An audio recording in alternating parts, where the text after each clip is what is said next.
I got out of Willow's bed as she lazily tossed my underwear at me. I've changed the door code. Don't come over unless there's something important. I froze and instinctively asked why. She smiled, curling her lips. I promised to be his girlfriend yesterday. I'm afraid he'll be upset if he sees you here. When I opened my eyes earlier, my waist had been aching badly. There was no denying it. Willow really knew how to take what she wanted. She had a way of making you keep going, making it impossible to stop. Absolutely impossible. I turned over. She was already awake, her beautiful shoulders and back exposed to the sunlight, her skin pale with a faint blush. Her eyes were half-lidded, radiating a seductive charm. "Why are you up so early?" Her voice still carried a trace of huskiness from last night's restless indulgence. The stiffness in my waist made me frown. I bent down to put on my pants, only to realize I had been too hasty yesterday. My zipper was completely ruined. Willow rolled over and flicked her fingers at the white lace lingerie I had brought her the day before, tossing it back to me with a mischievous smile at the corners of her eyes. "Your taste really needs improvement. You keep making me wear this old-fashioned white lace. Can't you get me something fresher?" I caught the lingerie. "Then I'll buy you something new. What kind do you like?" But Willow interrupted me. "No need. I'm going to change the door code later. Don't come by unless it's necessary." I was stunned. I had been seeing Willow like this for a year. At first, she called me over every few days. Later, except when she worked late, I had practically lived at her place. We ate together, watched shows, and when we got off work early, we curled up on the couch to watch movies and eat popcorn. By the time the movie ended, we'd be tangled up together like a real couple. Over time, I had grown used to this life. Sometimes I couldn't help but wonder if Willow had gotten used to me too.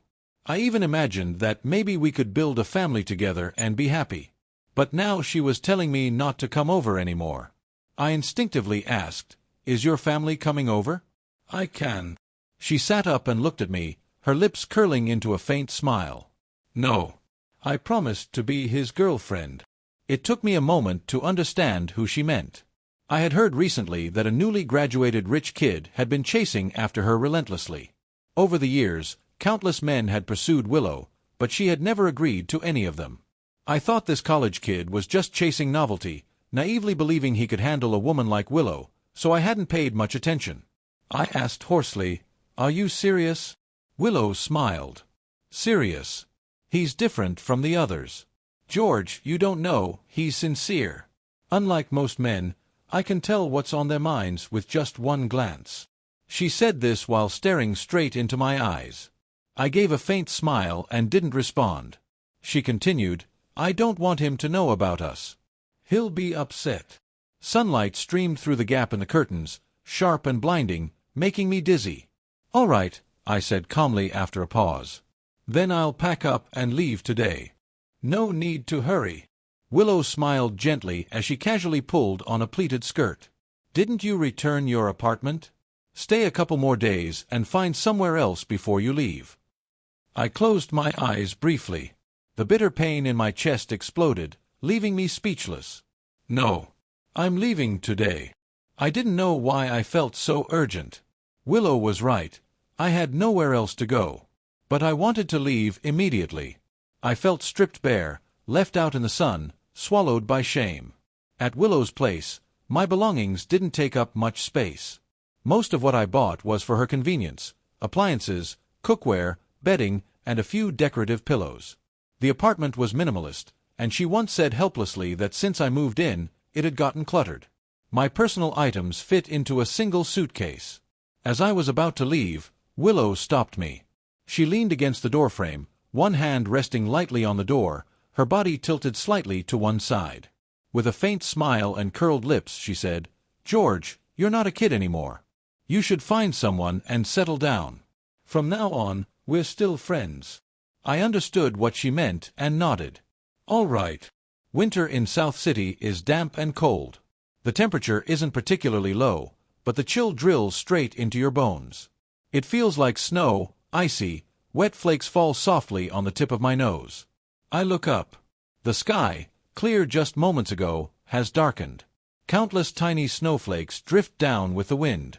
South City hasn't seen snow in years. Since Willow and I came here, snow has become a rare sight. I suddenly remember the snow in my hometown, a small coastal city in the north.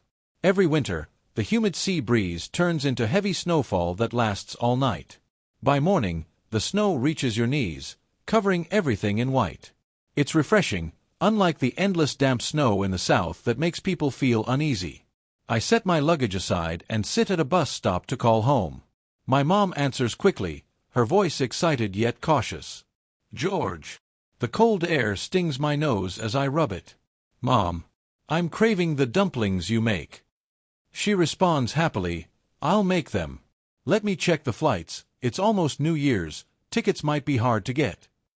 "No need, Mom," I interrupt. "I'm coming home for the new year this year." She pauses before her voice brightens with joy.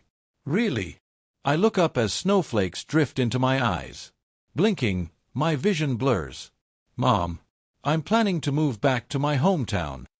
That afternoon, I handed in my resignation. My boss tried to persuade me. "Is it because of salary? We can negotiate. The department manager is leaving next year. You have the most potential for promotion. It'd be a shame to leave now." I smiled and shook my head. "Thank you, Mrs. Laura, but I want to go home and spend time with my parents. I've never been ambitious. I don't dream of climbing to the top. I just want a peaceful life." I came to South City because of Willow. She wanted to build her career here, so I stayed without hesitation. I thought that if I spent enough time by her side, she'd eventually notice me. But love can't be forced, no matter how hard you try.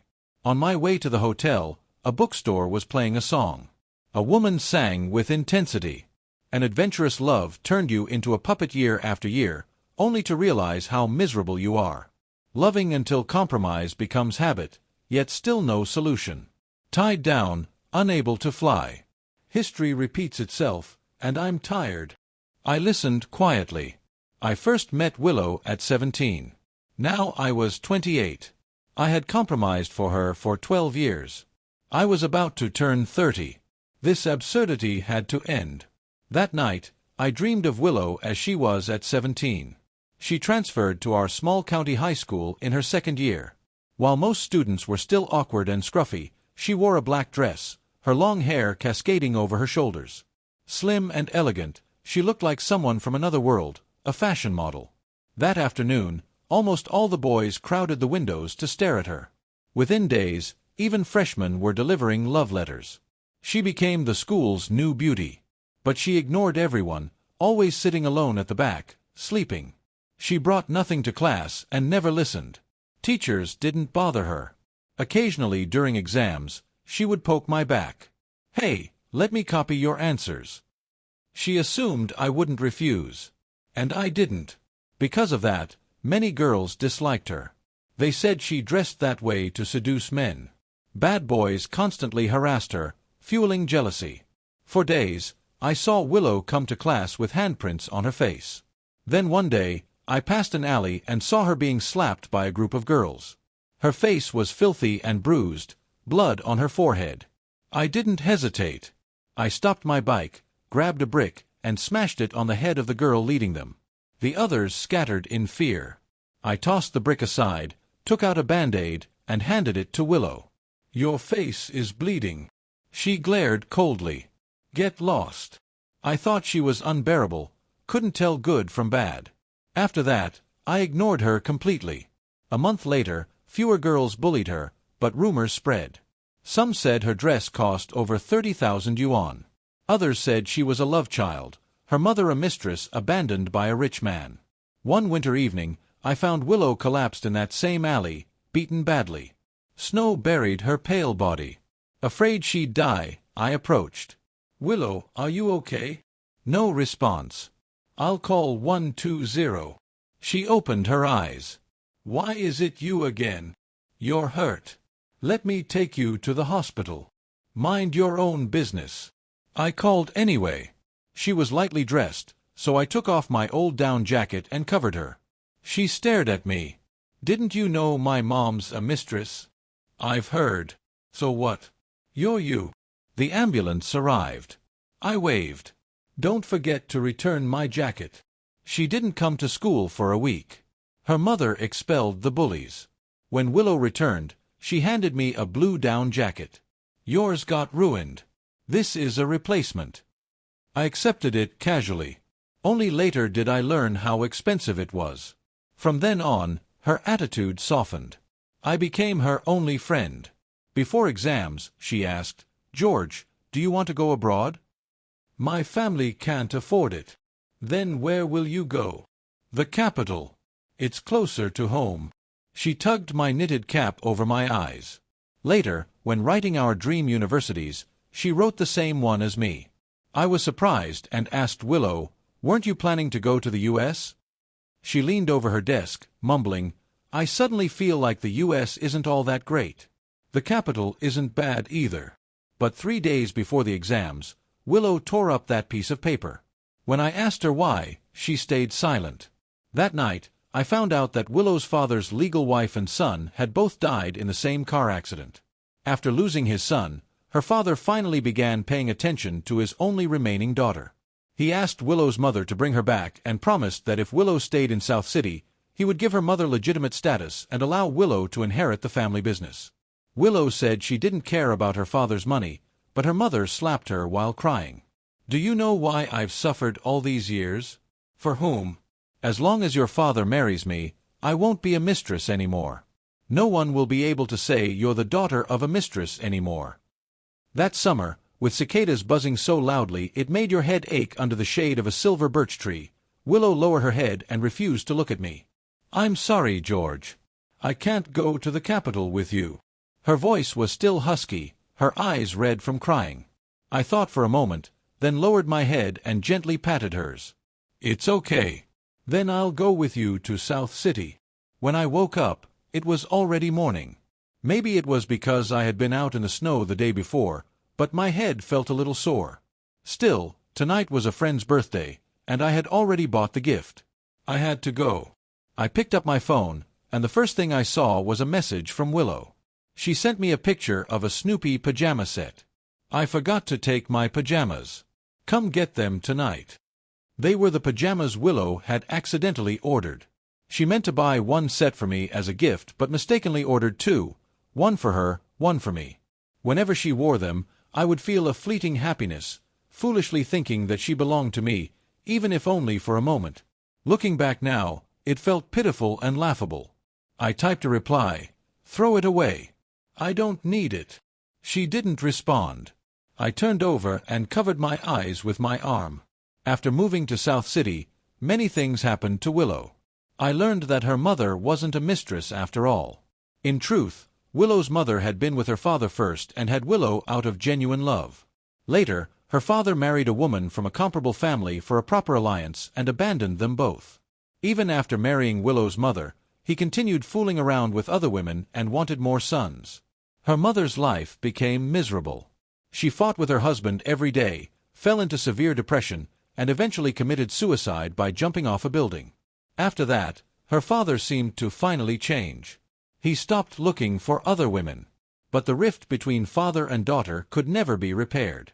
Willow never went back home. She started frequenting bars and nightclubs, hanging out with all kinds of people in the entertainment industry. She drank, partied until dawn, and even learned how to smoke. The once pure, cold, and clean Willow disappeared like a dream, nothing more than a fleeting illusion in my memory. That night at the party, I met Willow's new boyfriend for the first time. To my surprise, he was quite clean-cut and cheerful. He wore a light gray sweater with dark blue jeans, his short hair neatly combed. His smile was warm, giving off a sunny feeling. He wasn't especially striking, but his gaze was sincere. Willow was right. Compared to the men who had pursued her in the past, he really was different. He came over and shook my hand with a smile. "You must be George, right? Willow talks about you all the time. She's such a liar, though, said you dress old-fashioned and look poor, but you actually seem pretty classy. We're both guys, right? Who doesn't know who?" It was obvious he knew about my relationship with Willow and was deliberately teasing me. Before I could respond, Willow interrupted. She linked her arm with his and said, Makoto, this is your brother-in-law. Immediately, everyone started teasing. Brother-in-law, you better treat Willow well. So many people have chased her over the years, and no one's ever won her heart. When's the wedding? I'll definitely give you a big red envelope. Makoto smiled calmly and put his arm around Willow in a restrained manner. Of course, of course. Willow hugged him back and turned to the others. All right, if someone didn't know better, they'd think I invited you here to play matchmaker. You'll scare my Makoto away. I won't forgive you if you do that. Makoto can marry me whenever he wants. Her friends laughed. You two are already so in sync. What a feast of love tonight. We found seats. In the past, Willow always sat beside me at gatherings like this, but this time, out of habit, she sat to my left. I was about to remind her when Makoto walked over. He looked at me and said, George, could you change seats? You're still single. It's better not to sit next to a woman who has a boyfriend, don't you think? I was speechless. I had been sitting there first, yet now it looked like I was the one trying to steal someone else's girlfriend. What kind of logic was that? I glanced at them, stood up, and moved to the opposite side of the table. The night was lively, and I had no idea how much alcohol was consumed. During dinner, Makoto reached for the fish. Willow instinctively said, Aren't you allergic to fish? Makoto fell silent. My chopsticks froze midair. After a long pause, Makoto's face darkened. Willow, I'm not allergic to fish. She paused, frowned slightly, and avoided his gaze.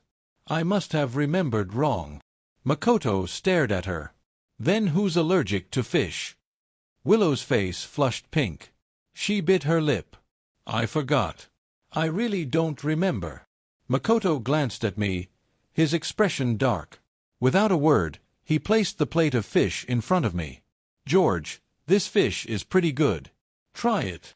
None of the others noticed the tension. One of them, drunk, laughed. Makoto, you don't know? George is allergic to fish. He can't eat it. Makoto replied faintly, Oh? Really? As the drinking continued and everyone grew tipsy, one friend blurted out, Willow, we all bet on whether you'd get married before 30. Who would have thought you'd find true love so quickly? Another friend giggled drunkenly. Yeah, we all thought you and George would end up together. You were so close. Makoto's face darkened like the calm before a storm. Willow hurriedly laughed it off. Really? How could we ever be together? We're just best friends. You're too funny. She laughed genuinely, as if it were the most ridiculous thing in the world. Her friends laughed too. Exactly. Now we know, you're just pure opposite-sex friends. I laughed along. Exactly. How could I ever end up with Willow? That would be ridiculous. Willow walked over and poked my shoulder. She must have been drunk, her face flushed, eyes glassy. Tilting her head, she asked, George, you don't really like me, do you? In that moment, I searched her eyes for something, anything. But there was nothing. She looked at me plainly, as if we truly were just good friends. I smiled slightly. Of course not. That's good. She nodded and lightly patted my shoulder. We're just the best of friends. Despite all the alcohol, I had never felt more clear-headed. Yeah. Best of friends. The next morning, I bought a direct flight ticket home. Before boarding, I checked my phone one last time. Willow had posted a new status, a photo of her and Makoto holding hands. No caption. Just an official announcement. The comments were filled with congratulations. I stared at it for a while, then took out my SIM card and threw it into the trash. Going home was easier than I imagined. My parents picked me up. It was near the end of the year. Red lanterns lined the streets. Shops played Gongshi Fatsai by Andy Lau. It wasn't as bustling as South City, but the lingering smell of fireworks made me feel unexpectedly calm. My mom was overjoyed. I hadn't been home for New Year's in 3 years, all to stay with Willow. After a while, though, she began nagging. You're almost 30. Why haven't you made any progress? The neighbor Sam's son is younger than you and already knows how to buy groceries. He's so chubby and cute. The young man at my workplace is going on blind dates. And the neighbor just got a really pretty girl. I'll introduce you, okay? She watched me carefully as she spoke. I used to hate blind dates. For all those years, Willow was the only one in my heart. After that messy night when our relationship became complicated, I thought I had a chance and could only see her. So whenever my parents mentioned marriage, I refused to listen. But this time, as I looked out at the red scraps of paper drifting from fireworks, I felt exhausted. Maybe settling down wasn't so bad after all. Okay, I said. My mom froze. You don't always have to resist so much. I know you like Willow, but what did you say? I nodded. I said okay. Introduce me to her. That night after dinner, I habitually picked up my phone. A WeChat call came in, from Willow. I had already switched to a new account, but many old friends were still on the old one, so I logged in occasionally. She spoke as if nothing had happened. Why can't I get through to your phone anymore? Never mind. I've already prepared everything for the new year. Do you need anything special? Her words brought back a memory. The year Willow's mother passed away, I had gone home for New Year's. On New Year's Eve, I video called Willow to wish her early. The call took a long time to connect. When the screen lit up, it was pitch black except for a dim red-orange light slowly fading. Her voice was hoarse. What's up? When the image adjusted, I saw her sitting alone on the balcony, surrounded by empty bottles. Outside, fireworks lit up the sky, the city dazzling and loud. But none of it reached her. She sat alone, watching others' happiness while drowning in loneliness. I felt overwhelming pity. I forced a smile. Happy New Year in advance. Got any red envelopes for me? She chuckled softly. A transfer notification sounded, 100,000 yuan. I was stunned. After a long silence, she said, George, when are you coming back? The rest of her words were lost to the wind. I didn't know if she meant, I'm lonely, or, I miss you. I didn't think further. I lied to my parents, said there was an emergency at work, and booked the next flight to South City. At 3 a.m., South City was still brightly lit, neon everywhere, cars streaming endlessly. But Willow's apartment was dark. Panting, I ran upstairs and knocked hard. Willow, open the door. She opened it quickly, stunned. How did you come back? I smiled. I came to spend the new year with you. She stared at me silently, then suddenly threw herself into my arms, holding me tightly, crying without sound. From that year on, I spent every new year with Willow before going home. It became an unspoken habit. But this year, she already had Makoto, yet she still came to me. I looked out the window and said softly, I'm going home. She froze, clearly not expecting it. After a moment, she said, Yeah, it's been years since you went home for New Year's. You should go visit. I gripped my phone tightly. There was silence on both ends of the call, and faintly, I heard Makoto's voice in the background. Willow, come over here. I've fixed the hot water. You can take a shower now. I'm coming, Willow replied. I said indifferently, I'm hanging up now. Her voice gave nothing away. I pulled the phone from my ear and pressed the hang-up button. The screen went dark. I thought I wouldn't be able to sleep, but to my surprise, I passed out the moment my head touched the pillow. When I woke up, it was already past 2 in the morning. Thirst woke me. The dry, cold air of the northern winter still felt unfamiliar after just returning home. I went downstairs to the kitchen to get some water. As I was about to head back upstairs, I suddenly heard a faint noise coming from the bathroom. A thief had broken into my house. My entire body tensed. The hairs on the back of my neck stood on end, and my heart started racing. After a moment of hesitation, I grabbed the rolling pin from the table. Just as I reached the stairs near the bathroom, the door suddenly opened. I was so startled my scalp tingled. Instinctively, I swung the rolling pin down hard. The figure inside dodged nimbly and moved out of the way. In that brief glance, I realized the thief was a woman, and she was dressed very minimally, wearing only underwear. Damn it! Not only did this thief break into my house, she wasn't even wearing clothes. I immediately dropped the rolling pin, grabbed her left wrist, and pressed her against the wall, restraining her. To my surprise, she seemed very refined, and there was a faint scent of lavender on her. The next moment, she began struggling violently. She twisted her body and reached up with her right hand to grab my face. Instinctively, I bit down on her arm. She was trying to escape. I quickly grabbed her right hand, holding both of her wrists tightly. Suddenly, she started begging in a tearful voice. "Please let me go.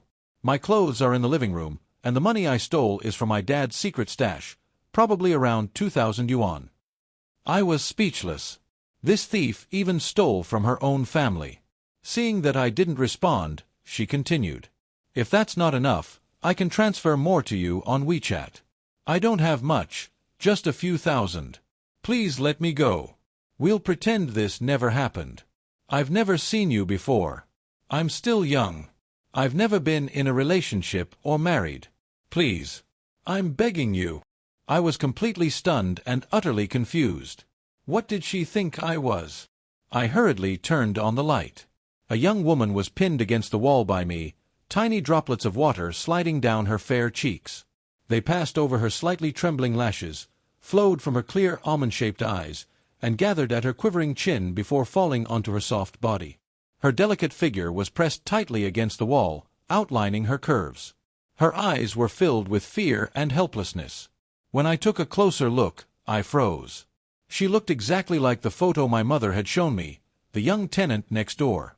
I hesitated. "Anna." She nodded, still confused. "After she got dressed," she explained, "I'm the tenant next door. The water heater broke, and the landlady told me to come here to take a shower. Sorry, I scared you." I was mortified, wishing I could crawl into a hole. My face flushed as I muttered, "I'm sorry, Anna waved her hand. "It's fine. I understand. You really scared me, though. I thought I was going to lose." She paused and suddenly covered her arm. I looked and saw a small bite mark on her forearm, already turning purple. I awkwardly scratched my head. "I'm really sorry. Let me get some iodine to disinfect it." I never expected my first night back home to involve sitting on my own couch next to a strange woman. We sat close, nearly face to face. I pressed a cotton ball to her wound and learned that Anna was an artist who had come to the area recently for inspiration. "It looks kind of deep," I frowned. "I'm really sorry. I startled you earlier. Do you need a tetanus shot?" Anna rubbed her face and said seriously, "I think I need a rabies shot." It took me a moment to realize she was insulting me. I glared at her weakly, knowing I was in the wrong. Anna chuckled. "To be fair, your bite mark is actually pretty round. It has some aesthetic value." My mom really liked Anna and often invited her over for dinner. She would give me secret, suggestive looks. "Anna is such a nice girl. She comes over to chat with me and keep me company. Look at her, so beautiful. If you two got married and had kids, they'd definitely—" I cut her off helplessly. "Mom, that's enough. It wasn't that I didn't think Anna was great. But once, I saw her wearing a trench coat casually tossed over my couch, the same one I had seen Willow wear. It was a custom-made Italian piece worth at least 6 figures. She came from a wealthy family, not my world. Still, Anna had a way with elders. She called them Sir and Madam, and since she arrived, the garden had become more vibrant. She liked tending flowers, filling the yard with fresh scents. Even my dad praised her. On New Year's Eve, my mom invited her to join our family dinner. I was speechless. "Why did you invite her?" My mom glanced at me. "Anna's all alone here. So pitiful. Do you really want her to spend New Year's without dumplings?" I could only watch as Anna sat down at the table, her peach blossom eyes sparkling. "Madam, the dumplings you made are delicious."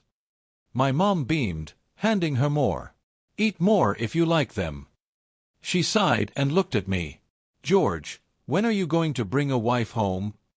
With others present, I felt embarrassed. "Mom, there are people here. Can we just eat?" Anna turned to me and said, "George is warm-hearted and handsome. I'm sure some young lady will like him." "Don't worry, madam." My mom pouted. "What's there to worry about? He was so cute as a kid. Now he's becoming more like his father. I'll show you his baby pictures." I couldn't take it anymore. Mom, enough. Anna only smiled. Sure. After dinner, my mom actually brought out the photo album and sat with Anna. This was when he was 100 days old. So chubby. Look at him, so fair with big eyes. Everyone loved him. Said he looked like a lucky doll. This one's from elementary school. Look at those cheeks. Before she could finish, my dad called her away. I walked over awkwardly. My mom is like this. Don't mind her. If you don't want to see. Anna looked up at me with clear eyes and smiled. Don't mind it. Madam's right. You were really cute as a kid. I froze. After watching the New Year's gala, fireworks continued outside. The small town didn't ban them. Though cheap, they were dazzling when they bloomed. I stood on the balcony with a bottle of beer, thinking about what my friend had told me, that Willow was going to White Horse Manor with Makoto, probably planning her wedding soon. I could only smile helplessly. She didn't need me anymore. When my friend found out about everything, he scolded me for being useless. He wasn't wrong. She never said she liked me. I clung on anyway, afraid to let go. Those false joys were like fireworks, beautiful, but fleeting. Are you bothered? I turned to see Anna, a lollipop in her mouth, head tilted. I shook my head. She came closer, twirling the candy. Aren't you lonely for New Year's? Where are your parents? They're far away, she mumbled. I immediately regretted it. Sorry. She smiled. They're on a cruise to Antarctica. I felt like an idiot. She laughed, cracking the candy, coughed, grabbed my beer, and took a sip. I already drank that, I said. She handed me a new bottle. So what's fun to do here in winter? Not much. It's cold. Maybe watch a movie. She nodded. Why did you come here? I asked. Field work. She squinted at the horizon. Don't you think winter here is beautiful? Yeah. When are you leaving? After a pause, she smiled. I was thinking spring. But now I want to stay longer. Why? Because... My phone rang. An unfamiliar number. Anna stepped away. Hello. After a long silence, Willow's voice came through. George, did you change your number? I hadn't told many people. Still, she found me. When are you coming back? I'll find you. Fireworks exploded in the distance. I'm not coming back, I said quietly. What do you mean? I'm staying in my hometown. I'm getting older. It's time to settle down. Silence. I'll hang up now. If you don't have anything else to say, don't look for me again. George, say it clearly. Anna opened the balcony door. Do you want more beer? Willow froze. Who are you with? I hung up and blocked her. Did I interrupt?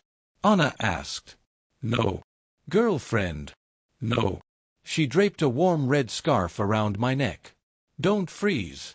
That night, we drank and talked until late. In the morning, I found Anna already dressed, sitting with my mom, peeling garlic and chatting. I clicked my tongue helplessly. Some people could look like models even while peeling garlic. No wonder she was an artist. Looking at a face like that every day, how could her sense of aesthetics not be refined? My mom frowned and scolded me. It's already so late and you're still sleeping. It's New Year's Day, and Anna already came over to wish us a Happy New Year. I shot Anna a glare. We had drunk together last night, and now she was clearly trying to get me into trouble. My mom noticed the bite mark on Anna's arm and exclaimed, "Oh my, what bit you? That bruise is huge. Was it a dog bite?" I froze. Anna smiled faintly. "Oh, just a little curly-haired dog. It's nothing." My mom immediately grew anxious. "Never mind the dog. Did you get vaccinated?" "Yes, I did, ma'am," Anna replied obediently. I ground my teeth. My mom kept rambling. "You young people stay at home all day. How boring. Go out and see the sights.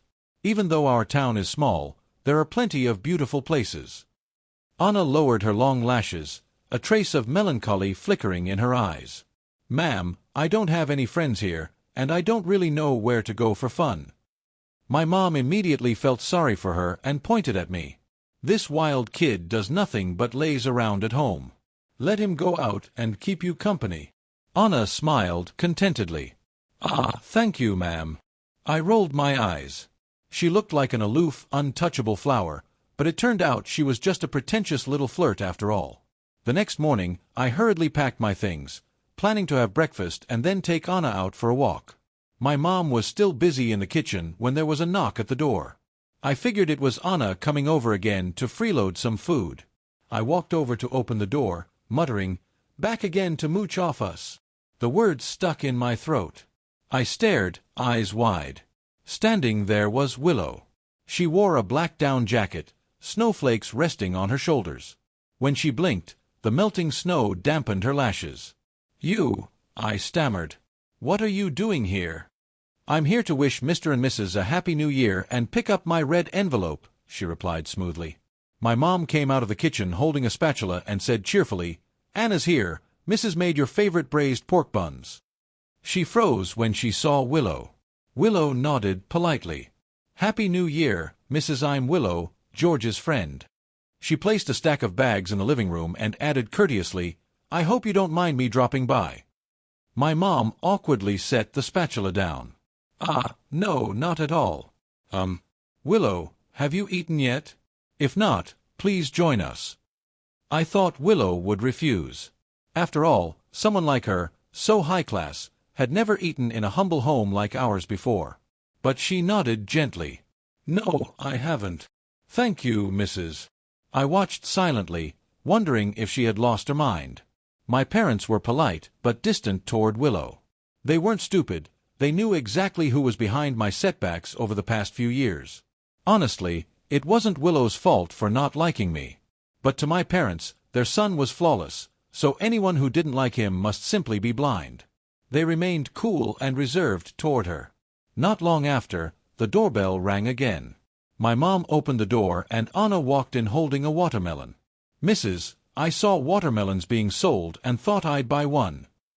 My mom's expression instantly softened into a smile. "Oh my, you didn't have to bring anything. It's winter. Watermelons are so expensive. You're wasting money." "It's not expensive," Anna replied. "Mrs., I smell braised pork buns. Did you make them this morning?" "Yes." My mom quickly handed her a pair of slippers. "The ones you like. Eat as much as you want today." Yes, Anna had practically made herself at home. She even had her own slippers in our house. At this rate, if I stayed away for another 6 months, my parents would probably treat her like their own daughter. The dining room quickly became lively. Anna chatted endlessly with my mom, while Willow stayed quiet and barely ate. I honestly didn't get it. Anna was a painter. She was supposed to be aloof and detached.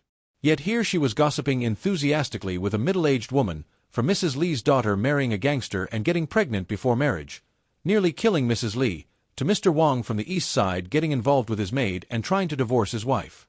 What in the world was this? Then Anna turned to me and asked, "George, where are we going today?"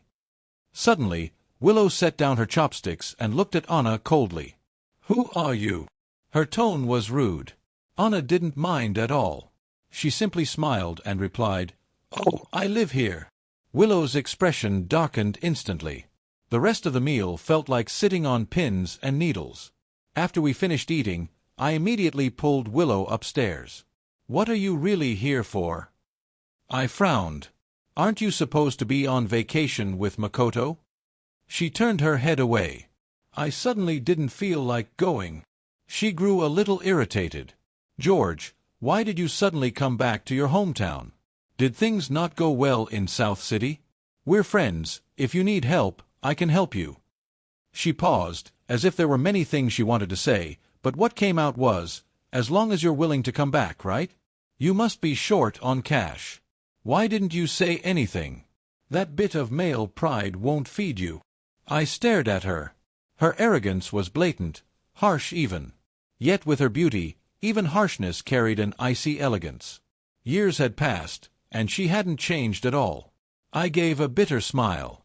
"Willow, what do you want me to go back for?" She froze. There's nothing left in South City tying me down. But what about me? She said. You're just going to leave me behind? After all these years together? Her brows knit together, her eyes filled with tangled emotions. I cut her off. But don't you have Makoto? Willow, I said, lifting my head to look her in the eyes, I can't stay with you forever. I have my own life. I'm not young anymore. It's time for me to settle down, find someone, and live a stable life. Didn't you say that yourself? She stared at me blankly. Just then, Anna called from downstairs. George, are you ready? The car's here. As I stepped out, Willow suddenly grabbed my arm tightly. Who is she? My houseguest. Houseguest. Willow sneered. I bet your parents are already planning to make her their daughter-in-law. You came back for her, didn't you? I was losing patience. Think whatever you want. I'm leaving. Suddenly she snapped, shouting, Have you slept with her? Is it better than sleeping with me? I slapped her. The sound was sharp. Willow's head snapped to the side. Her cheek immediately reddened, and blood slowly seeped from the corner of her mouth. She wiped it away, a tear sliding down her face, mixing with a faint smile on her lips. She said softly, George, you're something else now, hitting a woman. She grabbed my right hand and pressed it against the other side of her face. Is that better? Do you feel better now? You can hit this side too if you want. My heart was in chaos. I laughed bitterly. Willow, what do you want from me? Are you insulting yourself, or insulting the version of me who stayed by your side like that? She suddenly snapped back to reality and wiped away her tears. George, please don't say that. I was wrong. I shouldn't have said those things. At that moment, everything I'd bottled up burst out. I felt dizzy, like my blood sugar had dropped. The world spun, colors draining away. I staggered and collapsed onto the couch, my fingers trembling. Willow panicked. I'm sorry, George. Don't be angry. I was wrong.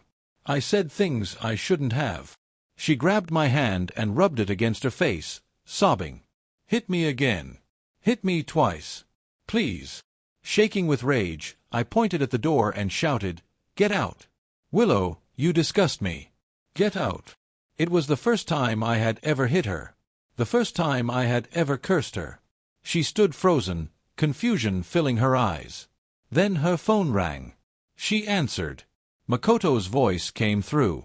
Willow, where are you? I've got food poisoning. I'm in the hospital. When are you coming back? She hung up without answering. After a long pause, she said softly, George, if you ask me to stay, I won't leave. I looked at her, smiled faintly, and said calmly, Go, Willow. Don't come back to find me. She looked at me one last time, her eyes heavy with emotion. Fine, she said. George, don't regret it. Her final tear fell to the floor. Then she slammed the door and left. I didn't understand why Willow had acted that way. After thinking it through, I realized it was probably because I had always been by her side, and suddenly I was gone. She wasn't used to it. Maybe in her eyes, even if she didn't like me, I was still supposed to orbit around her forever. With her pride, after what I'd said, she would never come back. My eyes burned. My heart felt heavy and tangled, yet strangely empty, as if there was nothing left inside. That day, I didn't go out with Anna. When I went to explain, my eyes red, she said nothing. She simply reached out and linked her arm with mine. That night, she came over again. My parents were out visiting relatives. When I opened the door, Anna stood there holding a pair of Ultraman underwear between her fingers. That was mine. My face turned bright red. I grabbed it and hissed, Where did you get this? She looked at me innocently. It blew over from your balcony. I was enjoying the breeze in the yard and it fell right onto my head. My head felt like it was about to explode. I didn't know what to say. Anna laughed non-stop. She stared at the underwear in my hands, her smile infuriatingly bright. What are you laughing at? I snapped. Ultraman is a symbol of a mature man. She smiled sweetly. Hum. When I have a kid, I'll name him Digga. I was completely speechless. Rest well tonight, she said. If you feel low blood sugar, eat one of these. She handed me a jar. I'll come find you tomorrow to hang out. She closed the door. I looked down. It was a box of chocolates. On that cold winter night, warmth spread from my palms up into my chest. I touched my heart. It felt like something was quietly growing there. Anna and I never ended up watching the movie. The showing was at 6, but heavy snow meant we couldn't get a cab, and I hadn't driven. She insisted on waiting for the last bus. When we arrived, it had just left. We chased after it through the snow but couldn't catch it. Anna was furious. An $80 movie ticket, just wasted. There's nothing we can do, I said. Since you already did your makeup, let's walk by the sea. The winter sea was beautiful, as if the world had been coated in a cold blue tint. The streets were blanketed in white, blue signs standing out sharply against the snow. Couples passed by, wrapped tightly together, laughing softly. Car headlights dyed the falling snow a warm yellow. We walked along the beach, chatting on and off. I'd done some research recently and discovered Anna was actually a very famous and talented artist. I asked politely, "What have you been painting lately? I've never seen you paint." She glanced at me and stuck out her tongue. "I'm not telling you." I was speechless. Fine, if she didn't want to say, she didn't have to. She was being strangely mysterious. The cold sea breeze slipped through my clothes. She rubbed her hands and exhaled. I said, "I told you to wear more layers. You were too busy looking pretty, and now you're cold, huh?" I don't usually talk like that, but for some reason, I couldn't help teasing her. She shot me a glare. A real man would take off his coat and give it to a woman. "Are you even a man?" I shot back, "I'm only wearing one jacket. If I give it to you, I'll freeze." She stormed ahead, muttering, "You dog of a man. I'll warm myself up with exercise." I grabbed her arm. "I can't give you my coat, but I can share it." I unzipped my jacket, pulled her into my arms, and wrapped it around both of us. The faint scent of lavender filled my senses as she pressed her face against my chest. I could feel her heartbeat, and she could feel mine. It felt like a drumbeat. I couldn't tell whether it was mine or hers. She was warm and soft, and the chill we both carried seemed to fade away. We stood there quietly, wrapped in each other's warmth, neither of us speaking first. At some point, the snow stopped falling. The clouds parted in the night sky, revealing a few scattered stars. One of them shone especially bright. Anna looked up for a moment and asked, "George, have you ever read The Nightingale and the Rose?" My mind went blank. "What?"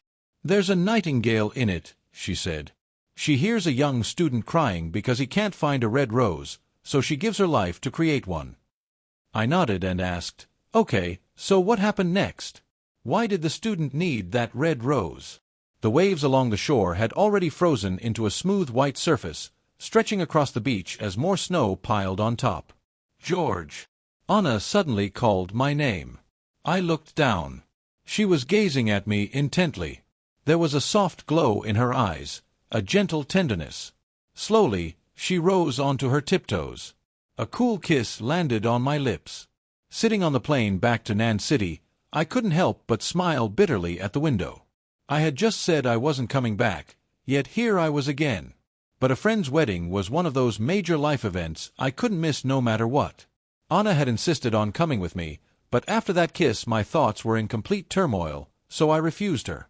She wasn't happy about it. When I left, she stared at me at the airport. "George, if you don't come back, I'll come find you in Nan City." I nodded. All right. I'll come back tomorrow." I had just put the red envelope into the box and sat down in the banquet hall when I felt someone watching me. Willow naturally took the seat beside me. Makoto frowned slightly when he saw me, but he still smiled. "George, I heard you went back to your hometown. Why are you back so soon?"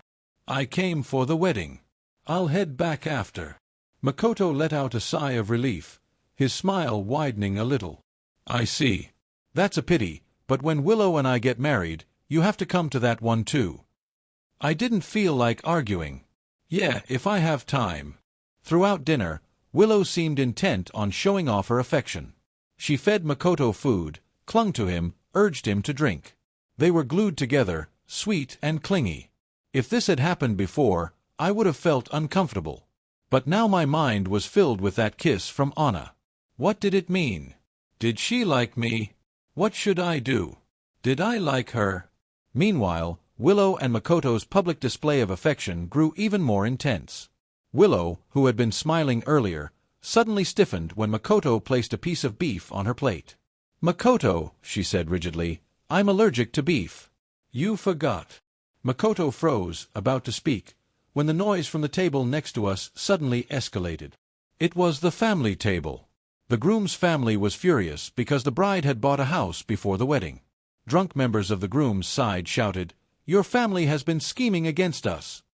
The bride's relatives shouted back just as angrily, "We agreed to split the down payment, but you secretly bought the house and now expect us to pay for renovations? What kind of logic is that?"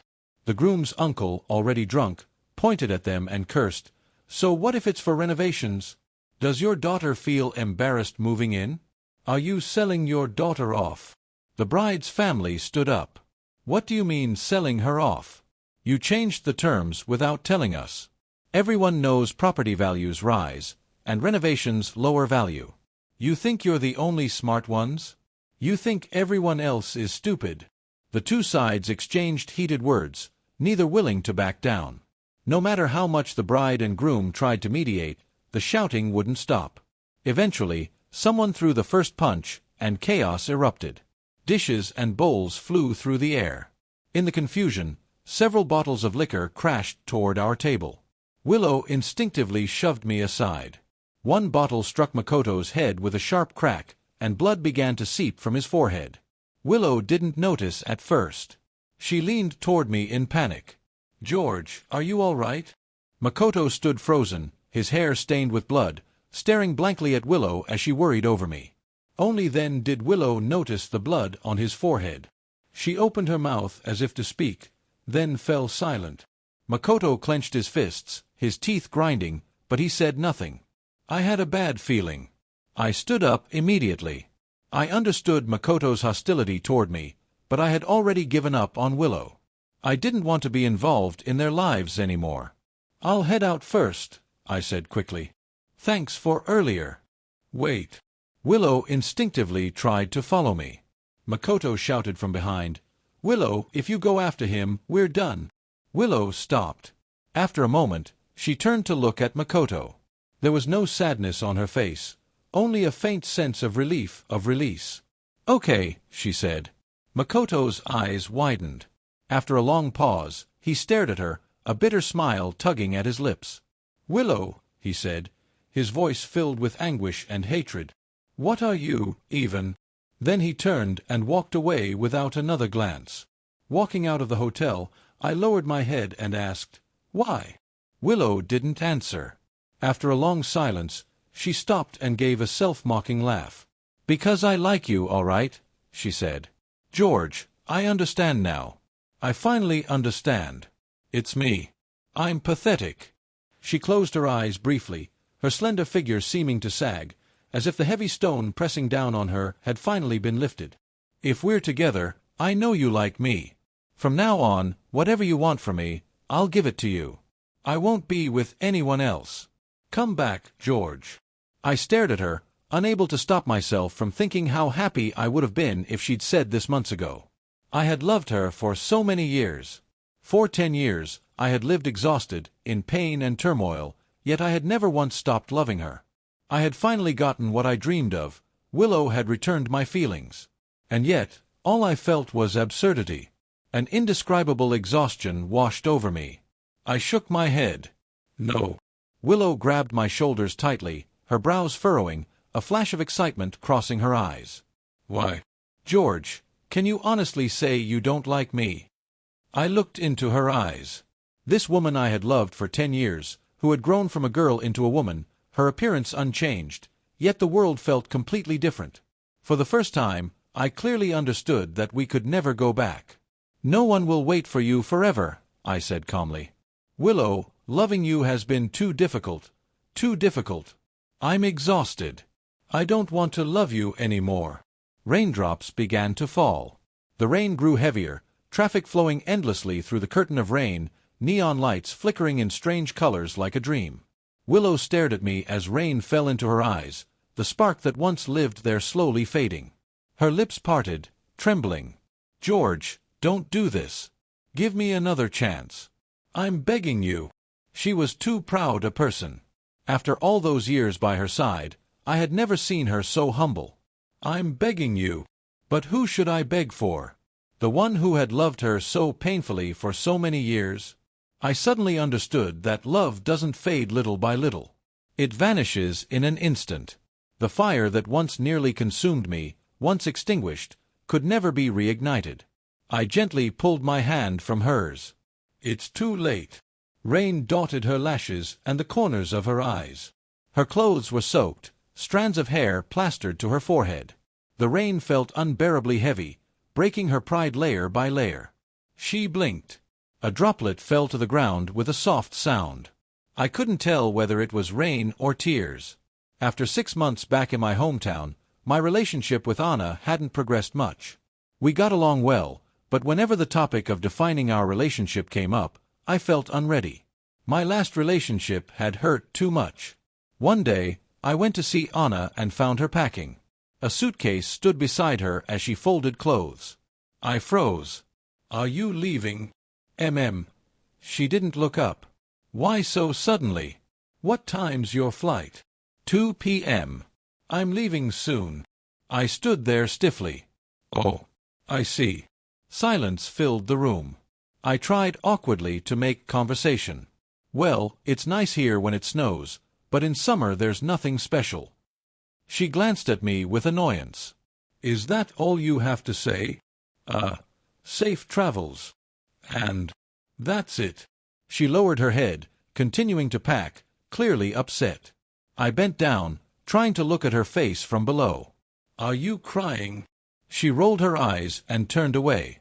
I tried again from the other side. "Are you really crying?" She snapped. "Are you sick? I'm leaving and you have nothing else to say." I nodded. "Then don't leave. Stay and keep me company." She snorted. "Why would I stay with you? I'm not some love-struck idiot." I watched her pack, feeling oddly disappointed. Then she leaned toward me from the left. "Are you crying?" I didn't answer. She leaned in from the other side. "Are you really crying?" Still nothing. This girl really had a strong sense of revenge. After a moment she said, "I know you'll miss me. I'll be back the day after tomorrow. Don't forget to pick me up at the airport." I was stunned. "Huh. You're coming back?" "Obviously," she said. "I paid a year's rent." I scoffed. "I'll get it refunded for you." "Huh. Why? Don't you want to live there anymore?" I tapped her nose. My mom would never dare charge rent to her future daughter-in-law. Her face flushed red as she hit me. "Who's your future daughter-in-law?" I grabbed her wrist and pulled her into my arms, gently lifting her chin. In the soft kiss that followed, she whispered, "Wait for me to come back." I didn't hear from Willow again until 6 months later, when a friend messaged me. "Did you know Willow has severe depression? A few days ago she mixed alcohol with sleeping pills. They found her in time, rushed her to the hospital, and saved her by pumping her stomach." He hesitated before adding, "I heard she wasn't unconscious yet and kept calling your name." I fell silent. "Do you want to go see her?" I refused. Our paths had diverged long ago. I didn't want any more ties with her. But I didn't expect Willow to come find me. That year, the northern snow came early. It was only December, but a heavy snowstorm had already blanketed the sky. The small town was quiet as snow fell soundlessly. Anna and I had just finished grocery shopping when we saw a figure standing beneath a street lamp. Snow covered her completely. It was Willow. She stood still, watching us, emptiness in her eyes. "George." Her voice trembled as it fell into the snow. I nudged Anna. "Go ahead. I'll catch up." She frowned. 5 minutes. Just 5. After she left, Willow walked toward me. Nearly a year had passed since we last saw each other. She was thinner, the arrogance in her eyes dimmed. "Do you need something?" I asked. She stared at me, her eyes slowly reddening. Her voice was hoarse. "George, I can't let go. What should I do?" "How did you let go? Teach me, please," I replied calmly. "Once you've been hurt enough, you let go." She looked dazed, crouching slightly as if my words had stabbed her. "We just missed each other," she said, eyes red. "If I had understood sooner, maybe we could have." "No," I shook my head with a bitter smile. "Willow, it was never about missing each other. As long as I didn't leave, you'd never think of me. We were never meant to be. There was no future." Her lips moved, but no words came. Tears, or melted snow, fell from her eyes. When I noticed fresh scars on her wrist, I sighed. "Willow, I used to think that loving someone so deeply and not having them meant the world was ending. But now I know, everyone keeps going, no matter who's missing." "You'll let go eventually." I glanced at my watch. My 5 minutes were almost up. Anna, that little jealous troublemaker, would definitely get upset if I was late. I turned back and waved at Willow. "All right, time's up. Let's go, Willow." Just as I started walking away, a heart-rending cry came from behind me. "George, I can't let go. I'll never be able to let go." I kept walking and didn't look back. Later, as I was taking off my shoes, Anna leaned against the wall, staring at me with that strange look in her eyes. She deliberately mimicked Willow's tone. "Oh, George, I can't let go." I pretended not to care and said calmly, "Mom wants us to come over for dumplings." "You going?" She immediately forgot about everything, her face lighting up. "Yeah, let's go." The news that the genius painter Anna was holding an art exhibition quickly trended online. My friend was so excited that he called me right away. "Please, please, you know Anna, right? Help me get a ticket. I love her work." I went to see Anna, but she only handed me one ticket. "I don't have any more. Just this one, for you." I was speechless. She really was too proud. I clenched my teeth, but when the day of the exhibition came, my body honestly showed up anyway. I really wanted to see what Anna had painted in this small town. The exhibition was called The Nightingale's Rose. What was strange was that there was no one at the entrance. The hall was dark, and doubt crept in. Had I gotten the time wrong? Then, in the next instant, all the lights turned on at once. I stood frozen. The hall was filled with paintings, large and small, scattered all around. Every single one of them was a portrait of me. Me drinking beer on the balcony. Me wearing a coat, walking along the beach. Me laughing foolishly with my head lowered. I had never known Anna had painted so many portraits of me. I didn't know how she remembered all these moments. Every scene was vivid, lifelike, overflowing with gentle brushstrokes and love. Every moment we had spent together had been captured by her paintbrush. I walked down the hallway to the last painting. It was an oil painting set in the tranquil dawn, a nightingale handing a rose to a young boy, softly glowing. My eyes filled with tears as I stared at the painting, then at the person who stepped out from behind it. Anna. She held a single rose and smiled as she walked toward me. "Would you cherish this nightingale's rose?" I nodded, took a few quick steps forward, and pulled her into my arms. "Yes.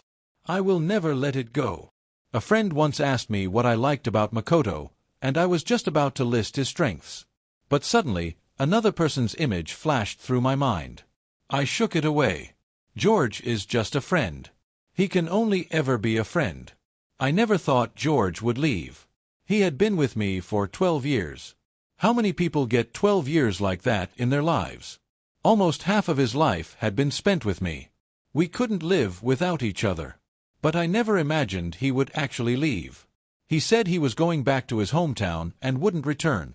I thought it was ridiculous. He's not coming back. Then what am I supposed to do? After hanging up the phone, I went out onto the balcony and started drinking. If he wants to leave, let him. He's just a friend. I have plenty of friends. But no matter what, I couldn't stop panicking. I fiddled with my lighter for a long time, unable to get it to work. That's when I realized I couldn't take it anymore. I had to go find him. I had to ask him why he wasn't coming back. Where could he possibly go when I was still here? But the moment I saw him, I realized he was serious. He had already made his decision. I panicked. When I saw another woman appear beside him, anger consumed me. I had never been so angry in my life. I spoke without thinking, and she slapped me. He told me to leave. So I left. Back home, I dug out those Snoopy pajamas from my closet. It had been a mistake when I bought them. At the time, I thought they'd make a good gift for him. They seemed to suit him. But since I bought too many, I wore them myself a few times. Every time he saw me wearing them, he was so happy, laughing behind my back, even taking pictures. Before he left, he told me to throw them away. But for some reason, I didn't. I just kept them in my closet. Now, I took them out and stared at them in a daze. It hit me, almost too late, that I had liked George for a long time. I was the one who had relied on him more. But subconsciously, I believed I shouldn't like him. I remembered what my mom told me before she died. Don't love someone too much, because love will kill you. Love killed her. Her entire life was spent on one man, and in the end, she gave up her life too. I understood. Love fades. Love isn't reliable. No matter how deeply two people love each other, in the end they'll either grow tired of each other, or even become enemies. Lovers leave. If I were with George, maybe one day he'd get bored and fall in love with someone else. But friends don't leave. Friends can stay with you for a lifetime. I knew George liked me. But I pretended not to know, deceiving myself with this friend label. Only now did I realize, he could get tired too. He could get hurt. And he would leave. I tried to get him back. I told him I had understood. I begged him, lowering my pride. George loves me so much. How could he bear to let me suffer? But he only smiled at me calmly. It's too late. I knew it then. I had no chance left. The love in George's eyes was gone. But it didn't matter, right? If he could let go, then I could too. For a year, I didn't look for him. I didn't check any news about him. I pretended he no longer existed in my world. I ate alone, slept alone, lived alone. I didn't think about him anymore. I thought I was fine. I thought I had moved on. Until one day, I suddenly couldn't sleep. I developed insomnia. I started taking sleeping pills. Then I began hoarding them. After collecting an entire bottle, I mixed them with alcohol and swallowed them down. I didn't feel pain. I just felt that none of it was worth it anymore. While I was unconscious, I dreamed of George. Since he left, I had never dreamed of him again. This was the first time. In the dream, it was snowing. It was cold. So cold. He was 17 again, draping a black down jacket over my shoulders and scolding me. "Willow, how come you're so grown up but still don't take care of yourself properly?" Tears filled my eyes, and I tightly gripped his hand. But George slowly pulled his hand away. He began to grow older, turning into an adult. The smile on his face looked tired as he said, "Willow, I have to go. You'll have to take care of yourself from now on." Tears streamed down my face as I begged him not to leave. But he gently pulled his hand from mine and turned away. A suffocating pain shot through my chest. It felt as if he had taken my heart with him when he left. Only then did I finally understand. I had never let go. And I never will be able to let go.